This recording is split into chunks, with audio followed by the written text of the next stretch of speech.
என்னை ஆட்கொண்டவரும் நான் சேவிக்கிறவருமான ஆண்டவராகிய இயேசு கிறிஸ்துவின் நாமத்தினாலே அன்பினல் வாழ்த்துக்கள்.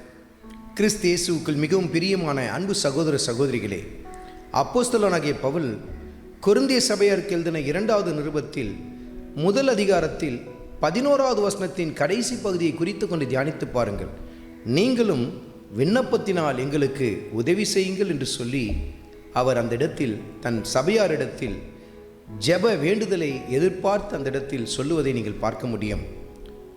உங்களுடைய ஜெபத்தினால் எங்களை தாங்குங்கள், எங்களுக்கு உங்கள் ஜெபம் கண்டிப்பாய் தேவை என்று சொல்லி அந்த சபையாருக்கு எழுதி உணர்த்தி காட்டுகிறார் பாருங்கள். கிறிஸ்துவுக்குள் மிகவும் பிரியமான அன்பு சகோதர சகோதரிகளே, நிச்சயமாய் நீங்கள் ஒரு ஆவிக்குரிய ஐக்கியத்தில் உங்களை இணைத்து கொண்டிருப்பீர்கள்.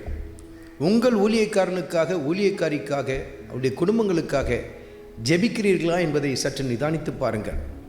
நீங்கள் கொடுக்கிற காரியத்தை விட நீங்கள் ஜெபிக்கிற காரியம்தான், அவர்களுக்காக நீங்கள் ஜெபிக்கிற காரியம்தான் அவர்களுக்கு மிகப்பெரிய உறுதுணையாக இருக்கும் என்பதை மறந்து போய்விடாதிருங்கள். இதைதான் அப்போஸ்தலனாகிய பவுல் கொரிந்திய சபையாருக்கு உணர்த்தி காட்டுகிறார். நீங்களும் உங்கள் ஜெபத்தினால் எங்களுக்கு உதவி செய்யுங்கள் என்று சொல்லுகிறார். உங்கள் ஜெபம் எங்களுக்கு தேவை. எங்கள் ஊழியத்தில் நாங்கள் சந்திக்கிற பிரச்சனைகள், போராட்டங்கள், சவால் நிறைந்த காரியங்கள், இவைகள் எல்லாவற்றுக்கும் நடுவில் எங்களுக்கு மறைவிலிருந்து நீங்கள் ஜெபத்தை ஏறிடுங்கள், உங்கள் மேலான ஜெபத்தில் எங்களை தாங்குங்கள் என்று சொல்லி அவர் தன்னுடைய சபையாரிடத்தில் கேட்பதை நாம் பார்க்க முடியும்.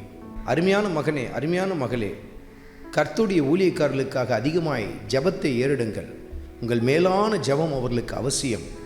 உங்கள் தனிப்பட்ட ஜெப நேரங்களில் அவர்களுக்காக அதிகமாய் பாரப்பட்டு ஜெபியுங்கள். அவர்கள் குடும்பங்களுக்காக பாரப்பட்டு ஜெபியுங்கள். அநேகருடைய ஸ்தோத்திரத்தினால் கிருபையானது பெருகும் என்று சொல்லி கர்த்தருடைய வார்த்தையில் எழுதப்பட்டிருக்கிறது. நீங்களும் ஸ்தோத்திர ஜெபத்தில் அவர்களுக்கு உறுதுணையாய் நில்லுங்கள் என்று சொல்லி கர்த்தருடைய ஆவியானவர் உங்களோடு கூட இடைபடுகிறார்.